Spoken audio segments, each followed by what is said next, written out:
You're listening to Insurance Matchmaking, your path to health, life, and Medicare coverage with Matt Libby Insurance. And now, sharing his knowledge, here's your host, Matt Libby. All right, good morning. Welcome back to Insurance Matchmaking. Guess what, everybody? I have a guest today. It's not just going to be just me. And as you know, I talk about that I'm involved in the veteran community as being a veteran myself. So sometimes we don't just talk insurance, but I like to talk about things that affect veterans and such. So today I have Ed Bray, who's commander of post, was it 135? 135. 135 of the American Legion here in Cookeville. And probably what he's going to talk more about on that. But he and I both serve on the trustee board for the Putnam County Veterans Organization, which manages the building on East Spring Street there. So that's how we met in just talking and finding out some of the stuff and finding out what Ed does. I'm like, oh, you need to get on my show. We need to, but I'll kind of touch on it, but I'm sure he'll explain it much better. But he's also the owner of Bray Racing, and one of the things he does that for is to get outreach out for the American Legion program, Be the One. And I'm not going to try to explain it. I'll let Ed go ahead and introduce himself and tell you about Bray Racing and Be the One. And go ahead. Well, thank you for having me on the show. And I'm Ed Bray, Post Commander 135. I also race Legends cars in the INEX series. I had Hansel Moore about 3 years ago reached out when I was actually racing dirt and wanted to know if I wanted to be the ambassador for the American Legion. So I did, so sponsorship started up and it sort of grew. I got out of dirt because I was tired of eating dirt. And spending all day the next day, cleaning it. So I got back into asphalt in the Legend Series, racing at Nashville Fairgrounds Speedway. Well, with being the ambassador for the American Legion, it turned out to where they had to be the one, which is to prevent veteran suicide. Yeah. So that started off. From there, I got a few posts that wanted to back up, Bray Racing, and it was slow going. Trying to get out in the community. I race at Nashville Fairgrounds Speedway in Huntsville, but I'm also out in the community with the race car, just trying to educate all our communities in Tennessee on suicide prevention, and it's grown. It's huge. Right. I just didn't realize how big it was going to be, until spring thaw last year, which was a motorcycle and car show. And we actually had the car on display. I had Mark Harris, our VSO, and Skip Ritter, the chaplain for Post 135, with me. And we were handing out Be the One cards, and I had a veteran that happened to walk up with his wife, and I handed him a Be the One card. And he goes, "Oh, I know all about that." He goes, "I just want to make sure my wife is taken care of tomorrow." So that sort of threw up a red flag. And the hairs on the back of my neck stood up. So I grabbed Mark Harris and Skip Ritter and asked them to come over and talk to him. And they talked to him for about 45 minutes. After that, he walked up and shook my hand and said, "Thank you for coming up and talking to me." He goes, "Because I wasn't planning on being here tomorrow." Yeah. That right there hit home. And from there, it's just been, which then created Motor with a Mission. Mm-hmm. And it's just been going ever since. Wow. So, but yeah, I mean, right now, the reports is 22 a day. Yeah. Well, that's not really accurate. There's reports that say it's only 18 a day. And there's another report that says there's 40 veterans, including service members, a day. Yeah. And that's just way too much. So with Bray Racing and Motor with a Mission, it's just trying to get out in the community and talk to our veterans and actually ask them, "How are you doing?" Because anybody can be the one. It's just not Legionnaires in the American Legion. It's not other veterans. It's a spouse. It's a mother, a friend. Right. So it's anybody can be that one. This is so important. And when you mentioned the spouse, the other thing I was thinking on that, because you talk about the numbers, and I don't know if anybody kind of tracks it, but, veteran spouses go through a lot too. I mean, not the combat stress, but there's a lot of stress. I mean, I did 20 years in the Army, and we packed up and we moved, and it's I think one of the things people who haven't been military don't maybe comprehend, because they've lived the same place all their life, or maybe moved once, that they don't realize a lot of times, those long-time friendships sometimes don't get developed. I don't really have, I've got a friend that I had, but we've kind of lost touch. It's just, distance. It's like trying to do a long-distance, relationship. Oh, yeah. We have a very high divorce rate in the military because of that, because we're separated a lot. But the some of the stuff that, the wives just lose it. They're dealing with the kids, and they think, and I say wives, it could, these days that's not so traditional, but being... I'm a little bit old school. I'm 65.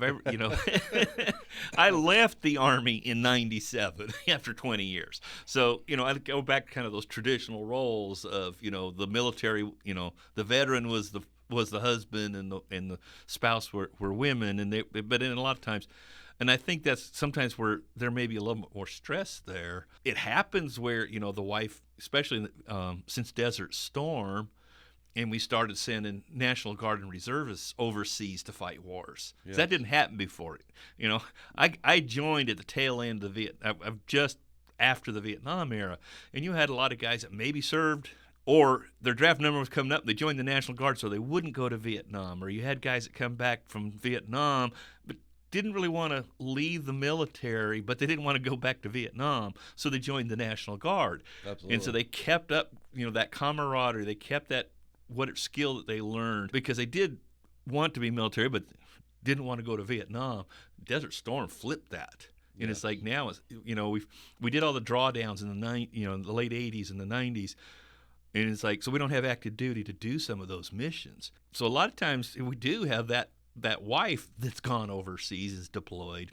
Yes. And the husband is now the one at home taking care of the kids. And I know myself, of course this might come off as sexist, but we just aren't built for that. No. What women do and go through and put up with, the old stereotype, there's an old joke. The guy comes home from work and the house is just trash.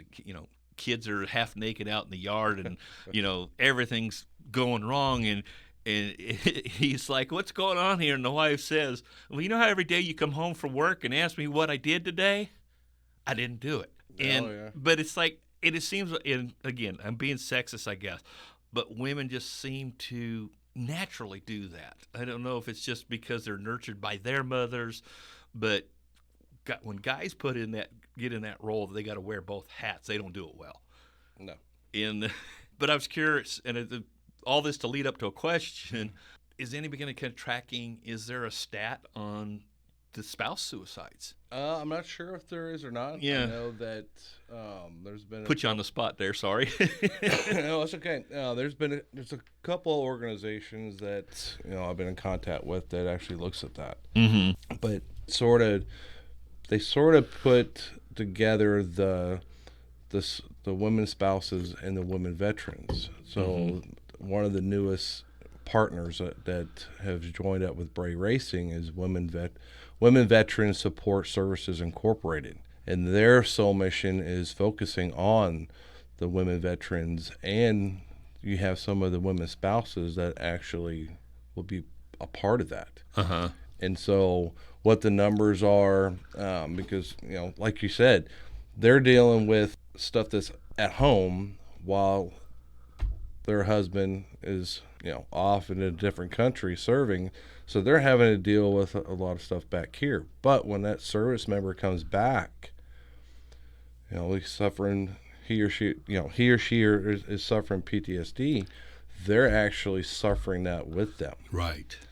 Then when something happens, that service member does happen to say, I'm done, takes their life, there's more PTSD now on that spouse. Yeah. So there is, it's not really tracked percentage-wise, I don't think, and I think that's something that really needs to be looked at on what the suicide rate is on those spouses. I mean, it's It's just like, with the American Legion, we have buddy checks. Yeah. It shouldn't just be where we're looking at and checking up on that service member. We need to be looking at, checking on the buddy, the whole family as well. Right. Because we don't know what everybody else is going through. Yeah, and that's one thing I was talking about, with the National Guard, and I'm originally veterans of foreign wars, just recently joined the Legion this last year. Different post than Ed's in, but that's okay. Yeah. But and I'm sure the Legion probably does something similar, that some of the veterans of foreign war posts would adopt a unit. So a lot of times, if they're if they're near Fort Campbell, there's Dover post, there's 2 posts, in Clarksville, probably the same thing with the Legion, and they'll pick up that National Guard unit or even an active duty unit, and so that when they deploy, they step up and do things kind of, like you said, kind of the buddy check to take care of the family. And active duty, we kind of have a better, structure for that, because everybody, a lot of people live on the installation or live close. They might live off post. That's what I did other than overseas. So you've got a lot of spouses that are there or in the military community, when their service member is deployed.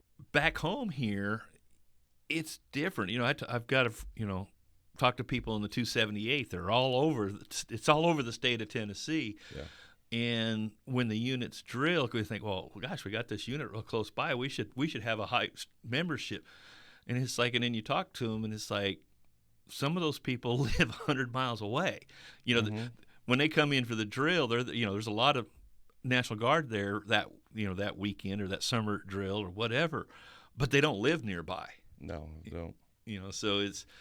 So again, when they deploy, there's no good centralized support because they are so dispersed. Oh, exactly. I mean, normally it's whatever they have set up on base, which is other a spouse support group. Right. And that's normally the only thing they have, which is set up on base. Yeah. I know that there's a couple of things that I've been notified of. I don't have the specifics, but it's been asked that there's some certain dates where we go to the units, like you said, and we actually will talk to them and tell them what we have to offer. Talk to them about the American Legion. We talk to them about to be the one. And I was just recently reached out, to help be a part of that. So I don't know what the real details are. My schedule is busy. Yeah. And full-time job, post commander, racing, being out in the community, traveling around Tennessee. I mean, it's just, everybody's like, hey, can you do this? Can you do that? And I'm like, hang on.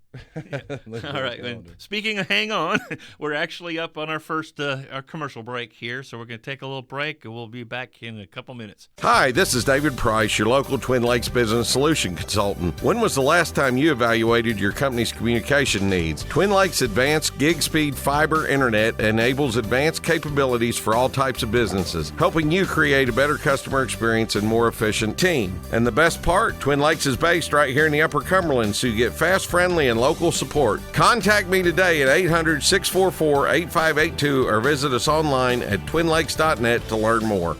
Looking to spruce up your home without breaking the bank? Visit Habitat Restore for incredible deals on furniture, appliances, home decor, and more. Plus, when you shop at Habitat Restore, you're not just getting great deals, you're also supporting your local community. Are you looking to make a meaningful impact? Consider donating to Habitat Restore. Your generosity can make a world of difference. Habitat Restore, open Tuesday through Saturday, 10 a.m. to 6 p.m., and located at 560 South Jefferson Avenue in Cookeville. And now, back to Insurance Matchmaking with Matt Libby Insurance. All right, welcome back after that commercial break. As I mentioned before, with Ed Bray, who is the commander of American Legion Post 135 here in Cookeville, and also Bray Racing, and we were going into break. He was like talking about people asked me to do this and do that, and it's like, I got this, and I got the racing, and I got the Legion, and I got a job, and it's like, hey, I understand that. It's like I decided I elected this year to resume a role I'd had before I moved. I was in a different district to be the quartermaster for my VFW post, which is in our organization, it's the secretary treasurer, basically. So the adjutant and the treasurer are combined. So I was working on some of that paperwork yesterday. Got our meeting next week. So yeah, I understand the wearing many hats. But we looked up on the break, something coming up in November, you said? Yeah, I've got November 1st. November 1st, I have the All-American 400 at Nashville Fairground Speedway, which is practically the last race of the season. But that's a 3-day event. So our race is on that Friday. So the Pulaski Post 60, they're having a Southern Middle Tennessee Veterans Helping Veterans Expo from 10 a.m. to 3 p.m. So they asked if I could come out because, the VSOs, they're pretty much busy. They're trying to put in claims, and so translation there, VSO is Veteran Service Officer. I know it's like in insurance and in military. We love our acronyms, so just to make sure VSO is because VSO also stands for Veteran Service Organization, like the American Legion, the Veteran Force Wars, AMVETS, all that. So I knew what he meant, but I figured I better translate. Yeah, I keep forgetting about that. Our civilians don't know our abbreviations. But, they're pretty busy. So with this expo, this actually helps where they asked me to come so I can talk about Be the One, against veteran suicide. And so with racing on November 1st that night, I actually load up and head to Pulaski, Tennessee right after the race, and then get up the next morning, get everything set up, at their expo, at their event. But it's for me, it's an honor to be able to go around to the different communities and actually talk about the American Legion, try to help other American Legion posts gain members. Right. And then talking about Be the One as well, just trying to educate everybody. But it's pretty busy with Bray Racing, and but sort of. Talking about our women veterans, that suicide rate is pretty high as well. Mm-hmm. Just not. I think the stereotype is for the military it's men. Yeah. And that's where that mentality is. It's all the men that are going off to war, but it's also the women as well.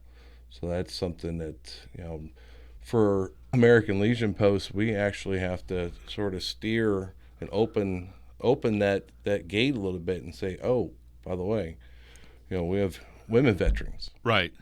So that's something that we, as a commander for Post 135, we've had women come in. There's a lot of times they think, oh, it's the auxiliary. Yeah. And no, that's not it.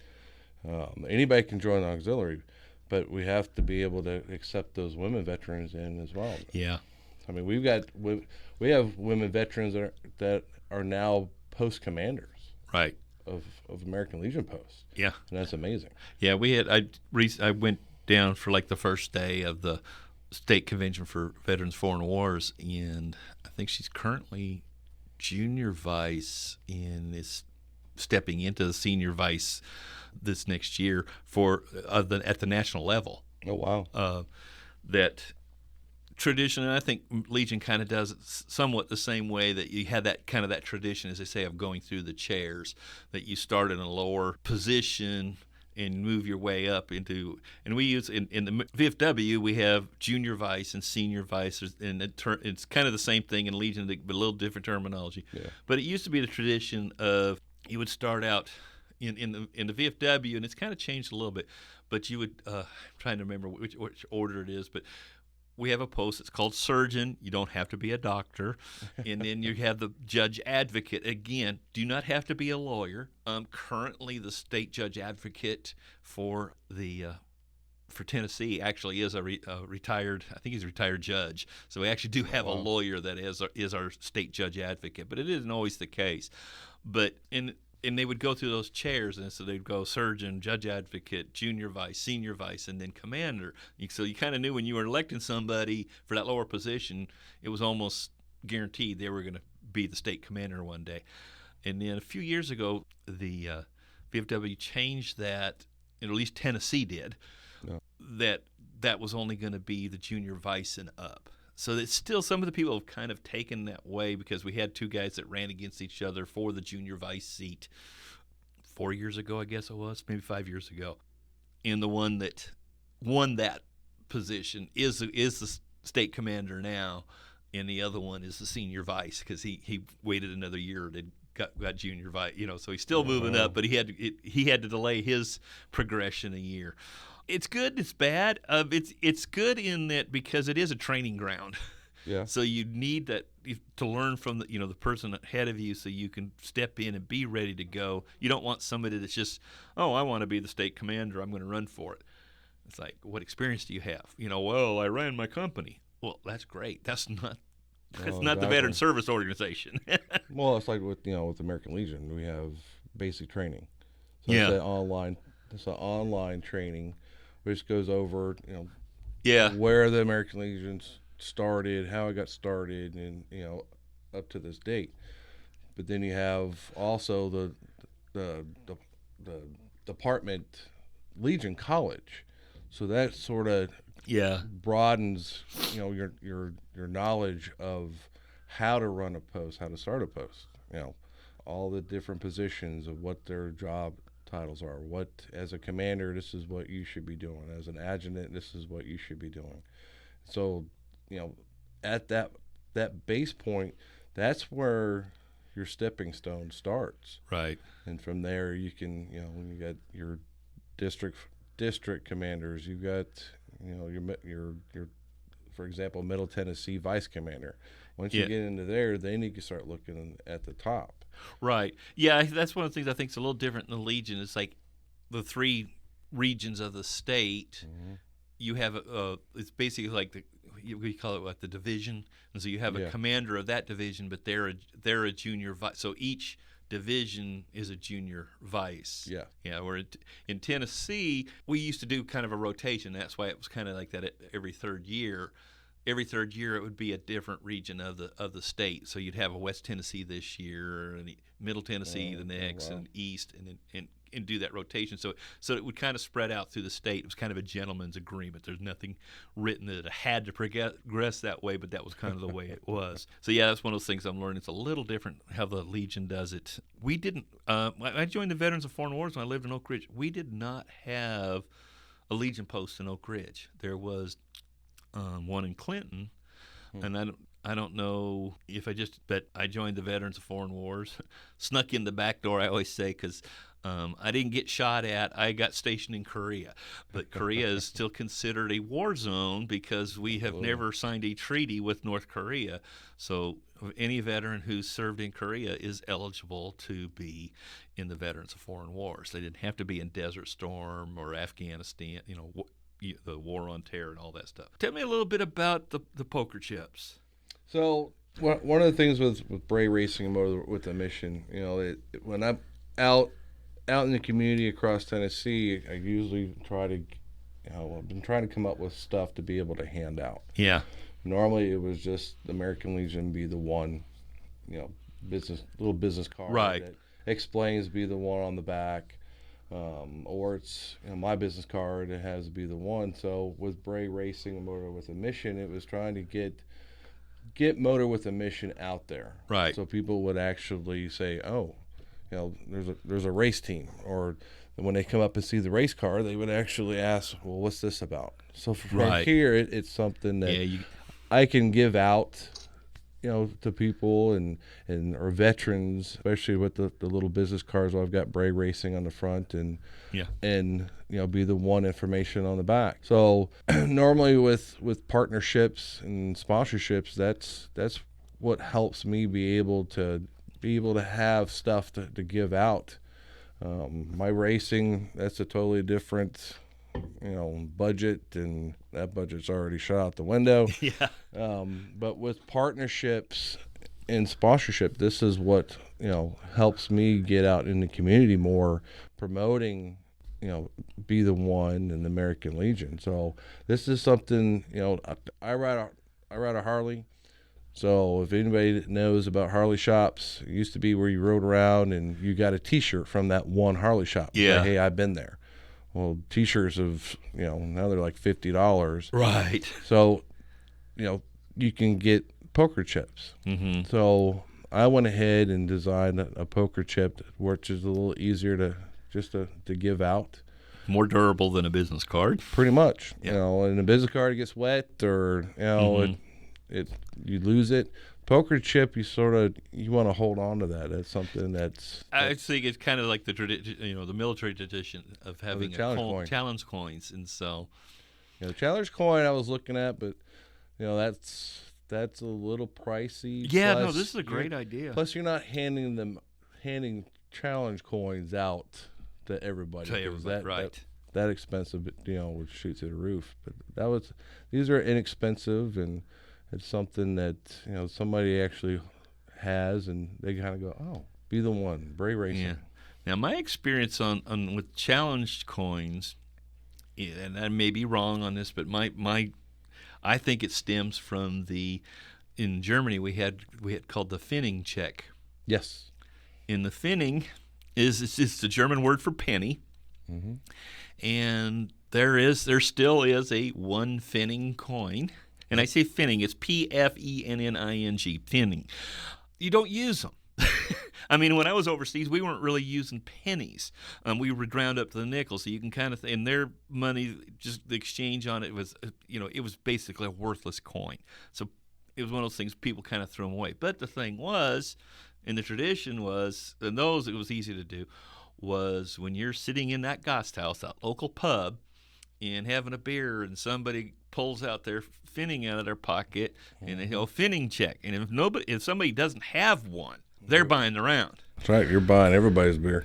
If everybody has one, then it's like, whose is the oldest? And they look at the date on it. So that was the way we did the Pfennigs way back when.